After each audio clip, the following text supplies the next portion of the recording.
रात का सन्नाटा चारों ओर फैला हुआ था। ट्रक हाईवे पूरा सुनसान था। चारों ओर ठंड से हाड़ कपा देने वाली ठंड चल रही थी। हाईवे के चारों ओर घना जंगल था। उसी हाईवे पर एक मर्सिडीज दौड़ रही थी। उसमें 3 लोग सवार थे, राहुल, निधि और उनकी 10 साल की बेटी तानिया। राहुल अपने दोस्त सैफ के घर ईद की पार्टी में शामिल होने के लिए गया था और पार्टी करके घर लौट रहा था। निधि ने मुस्कुराकर ड्राइव करते हुए राहुल से कहा, कुछ भी कहो राहुल, आज तो ईद की पार्टी में मजा आ गया। हाँ, मेरा दोस्त बहुत ही बिंदास और हंसी मजाक करने वाला व्यक्ति है। मैंने देखा उसके घर पर शहर की एक से एक बड़ी हस्ती थी, मगर फिर भी वो उन सबको इग्नोर करके हमें इम्पोर्टेंस दे रहा था। हाँ, देगा क्यों नहीं, आखिर मेरा दोस्त जो है। सच में राहुल, अमेरिका से इंडिया लौटकर बहुत अच्छा फील हो रहा है। वैसे तुम्हारा दोस्त सचिन अभी तक नहीं आया अमेरिका से? निधि की बात सुनकर राहुल चौंक कर बोला, ओह शिट यार, उसका फोन आया था कि वो इंडिया आ रहा है। उसने बोला था कि मुझे एयरपोर्ट पर पिक कर ले। निधि बहुत नाराज होगा वो। कोई बात नहीं, उससे बोल देना कि तुम्हें बिल्कुल याद नहीं रहा और फिर तुम्हें सैफ की इनवाइट की हुई ईद पार्टी में भी तो शामिल होना था। निधि ने इतना बोला ही था कि उसकी बेटी तानिया ने अपनी माँ की ओर देखकर कहा, मुझे भूख लगी है माँ, और प्यास भी। तानिया की बात पर निधि ने बुरा सा मुंह बनाकर उसकी ओर देखकर कहा, पार्टी में तो इतना खाया था तुमने, फिर भी भूख लगी है। निधि की बात पर तानिया ने मासूम सा चेहरा बनाकर कहा, कोई बात नहीं मम्मी, मुझे पानी ही पिला दीजिए। कितनी बार बोला है मुझे मम्मी मत बोला करो। पानी अभी नहीं है, आगे जाकर कोई शॉप पड़ेगी तो बोतल खरीद के दे दूंगी। निधि की बात पर राहुल ने मुस्कुराकर कहा, छोटी बच्ची है निधि, इतना नाराज होना सही नहीं है। राहुल ने इतना कहा ही था कि अचानक एक काली परछाई राहुल की कार के सामने आकर खड़ी हो गई। राहुल के पैर अचानक ब्रेक पर पड़ गए। गाड़ी तेज रफ्तार में थी। ब्रेक अचानक लगने से पलटते पलटते बाल बाल बची थी।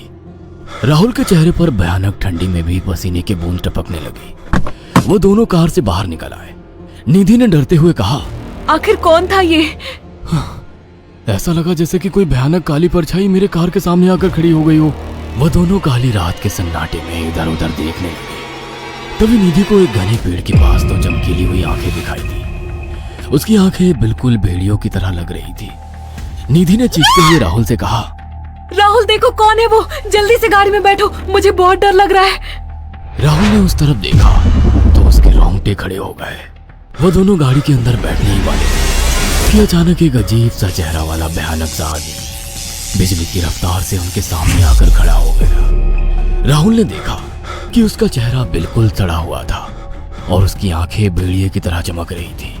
उसके लंबे लंबे बाल उसके कंधे तक आ रहे थे और उसके दांत भेड़िए की तरह बाहर की ओर निकल रहे थे। हाथों की जगह नुकीले पंजे थे। राहुल को देखकर अजीब से अंदाज में हंसने लगा, मगर जैसे ही राहुल की नजर उसके कपड़ों पर गई, राहुल की आंखें फटी की फटी रह गई। वो हकलाते हुए बोला, भाईजान, भाईजान, मुझे माफ कर दो, मुझे छोड़ दो। राहुल ने इतना कहा ही था कि अचानक उस अजीब से दिखने वाले भयानक आदमी ने अपने पंजों से राहुल की गर्दन कसकर पकड़ ली और एक ही सेकंड में उखाड़ कर जमीन पर फेंक दी। राहुल के धड़ से लाल रंग का खून का फुहारा फूट पड़ा। इस भयानक मंजर को देखकर निधि के गले से एक जोरदार चीख निकल गई। निधि इससे पहले भागती कि अचानक उस भयानक दिखने वाले आदमी ने निधि को पकड़ लिया और अपने नुकीले पंजे उसके पेट में गड़ा दिए और उसकी अतड़ियां बाहर निकाल दी। निधि की एक दिल दहला देने वाली चीख सन्नाटे को चीर गई। अचानक हवा का एक बवंडर उठा और वो भयानक सा दिखने वाला व्यक्ति देखते ही देखते बवंडर के साथ गायब हो गया। तानिया ने डरते डरते निधि के मोबाइल से पुलिस और सैफ को बुला लिया और कुछ ही देर में वहां चारों ओर पुलिस की गाड़ियां थी। पुलिस ने राहुल के दोनों दोस्त सैफ और सचिन को वहीं बुला लिया।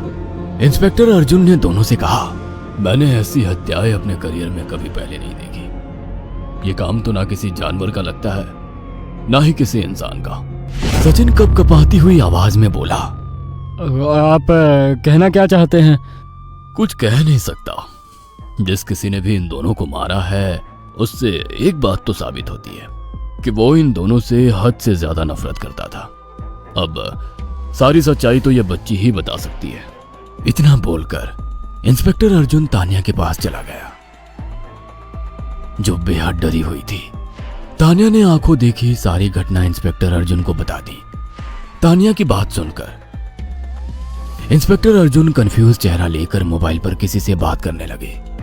सचिन इंस्पेक्टर के पास आ गया और सैफ भी डरता हुआ इंस्पेक्टर अर्जुन के पास आकर बोला, क्या हुआ इंस्पेक्टर? तानिया ने क्या बताया? उसने जो बताया वो काबिल यकीन नहीं है।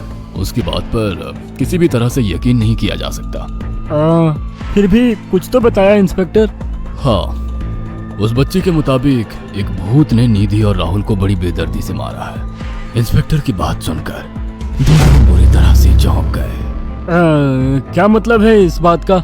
बच्ची बेहद डरी हुई है। हम आगे की तफ्तीश जारी रखेंगे। निधि और राहुल तो चले गए, अब तानिया को मैं रख लूंगा। नहीं नहीं, राहुल मेरा अच्छा दोस्त था। तानिया अब मेरे साथ रहेगी। देखिए, बच्ची के माँ बाप अब इस दुनिया में नहीं है और आप दोनों भी शादीशुदा है। मुझे नहीं लगता कि आप दोनों बच्ची की सही से देखभाल कर सकते हैं। मेरी कोई औलाद नहीं है। मैंने अपनी पत्नी को फोन कर दिया है, वो भी IPS ऑफिसर है। ये बच्ची आज से मेरे साथ रहेगी। उसका मासूम चेहरा मेरे दिल में उतर गया है। अब तुम दोनों जा सकते हो।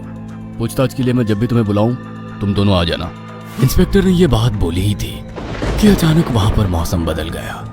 चारों ओर काली घटाएं छा गई और एक भयानक बवंडर उठा और देखते ही देखते सब पुलिस वालों के सामने वो भयानक चेहरे वाला आकार सबके सामने खड़ा हो गया। उसको देखकर सबके रोंगटे खड़े हो गए। देखते ही देखते उसने अपने भयानक पंजे सैफ की आंखों में डालकर उसकी आंखें निकाल ली। सैफ ने चीखते हुए वहीं दम तोड़ दिया। उस भयानक आदमी को देखकर सचिन उसके पैरों पर गिर गया। तुम तो भाईजान से कपड़े पहने हो। मैं समझ गया, तुम भाईजान हो। मुझे माफ कर दो भाईजान, मुझे यहाँ से जाने दो। मैंने कुछ नहीं किया था। वो भयानक चेहरे वाला गुर्राते हुए बोला, बता इन सबको कि ये सब इतनी भयानक मौत क्यों मरे। सचिन दौड़ता हुआ इंस्पेक्टर अर्जुन के पास गया और बोला, मैं जानता हूँ इसने इन तीनों को क्यों मारा। इसका नाम भाईजान था। जब ये जिंदा था ये किसी का भाई किसी की जान था। बहुत साल पहले ये हम सबका बहुत अच्छा गहरा दोस्त और बिजनेस पार्टनर था। ये सबकी बहुत मदद किया करता था। इसकी प्यारी सी बेटी थी तानिया, जो इस वक्त कार के अंदर बैठी हुई है। ये इसी की बेटी है। भाईजान अपने सारे पैसों से एक बहुत बड़ा हॉस्पिटल खोलना चाहता था जिससे गरीबों का मुफ्त इलाज किया जा सके, मगर हम तीनों इसके लिए तैयार नहीं थे। हमारी नीयत उसकी दौलत पर खराब थी और एक दिन हम सब धोखे से ईद के दिन भाईजान को यहाँ ले आए और इसे मारकर फेंक दिया। तो फिर तुम सबने इसकी बेटी को क्यों जिंदा छोड़ दिया?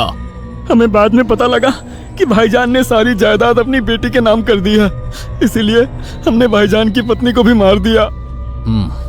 और तानिया का तुम 18 साल की उम्र पूरी करने का इंतजार कर रहे थे ताकि सारी जायदाद अपने नाम करा सको और बाद में उसे भी ठिकाने लगा सको।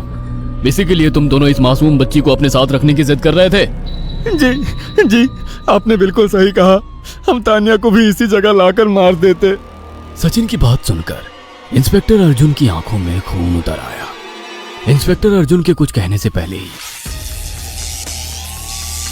भाईजान बिजली की रफ्तार से इंस्पेक्टर अर्जुन की आंखों के सामने से सचिन को पकड़कर ले गया और उसके शरीर के टुकड़े टुकड़े कर दिए और हवा में उठे एक तेज बवंडर के साथ गायब हो गया। सारी घटना इंस्पेक्टर अर्जुन की आंखों के सामने हुई थी। तानिया को इंस्पेक्टर अर्जुन और उसकी पत्नी ने अपनी बेटी की तरह पाला। अगर आपको हमारी ये कहानी पसंद आई हो तो इसे लाइक और शेयर करना ना भूलें।